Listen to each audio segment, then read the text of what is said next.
एक ऐसा सेनापति जिसके नाम से दुश्मन कांपते थे, जिसने 40 से ज़्यादा युद्ध लड़े और एक भी नहीं हारे, जिसका तीर जहाँ जाता था विजय की ध्वनि वही गूंजती थी।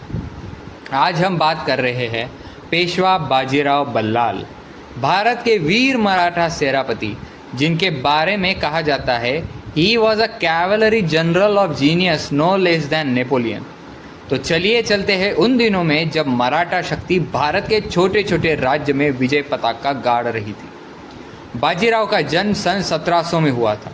उनके पिता बालाजी विश्वनाथ मराठा साम्राज्य के पहले पेशवा थे। बचपन से ही बाजीराव में वीरता, धैर्य और राजनीति की समझ थी। उन्होंने घोड़े पे सवारी और तलवारबाजी जवानी से पहले ही सीख ली थी। जब उनके पिता का देहांत हुआ, बाजीराव बल्लाल सिर्फ 20 साल के थे और उन्हें पेशवा बना दिया गया। 20 साल का एक युवा अगर पेशवा बनाया जा रहा हो तो समझ लो कि उसकी क्षम्य क्षमता क्या होगी। इतना बड़ा पद, इतनी छोटी उम्र।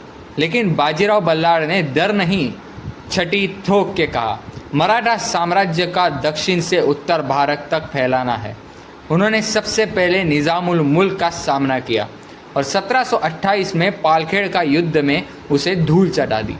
यह युद्ध आज भी मिलिट्री स्ट्रैटेजी के टेक्स्ट बुक में पढ़ाया जाता है, क्योंकि उनके द्वारा यूज गई स्ट्रैटेजी बहुत ही यूनिक और मॉडर्न थी।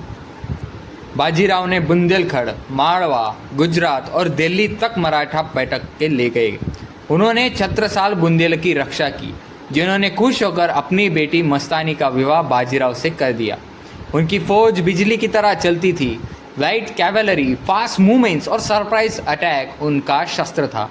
वो कहते थे strike hard and strike fast. सन 1736 में श्री बाजीराव बल्लाल ने मुगलों के दिल्ली पर चढ़ाई की। उन्होंने मुगल आर्मी को गंगा के किनारे भोपाल में घेर लिया और इसका रिजल्ट क्या हुआ? मुगलों ने समझा कि मराठा कंट्रोल कर रहे हैं सबकॉन्टिनेंट को, और वही हुआ। बाजीराव की विजय ने दिल्ली में भय की लहर डाल दी। बाजीराव और मस्तानी की कहानी इतिहास में लिखी गई है। जहां बाजीराव ने ड्यूटी और प्रेम दोनों निभाया, मस्तानी एक राजपूत मुस्लिम प्रिंसेस थी, परंतु बाजीराव ने सब बंधन ठोकर कर उन्हें अपने जीवन साथी के रूप में अपनाया।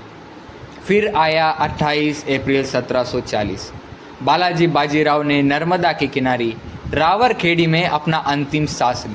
सिर्फ 40 साल की उम्र में एक महान योद्धा चल गया, लेकिन पीछे छोड़ गया एक एम्पायर, एक सपना और एक मिसाल।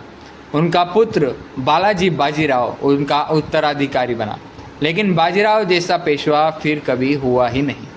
बाजीराव के जीवन से हमें सीख मिलती है कि हिम्मत और स्ट्रैटेजी से कोई भी साम्राज्य खड़ा किया जा सकता है, भले ही आपकी सैन्य क्षमता कितनी ही छोटी क्यों ना हो। अगर आपको बालाजी बाजीराव की इस अद्भुत कहानी से प्रेरणा मिली हो और ऐसी ही नई नई हिस्टोरियंस, ऐसे ही रणांगनों की कहानियाँ आप भी सुनना चाहते हो तो हमारे चैनल को सब्सक्राइब करें। वीडियो पसंद आया हो तो ज़रूर लाइक करें। मिलते हैं अगली वीडियो में एक नई कहानी के साथ। तब तक के लिए जय हिंद।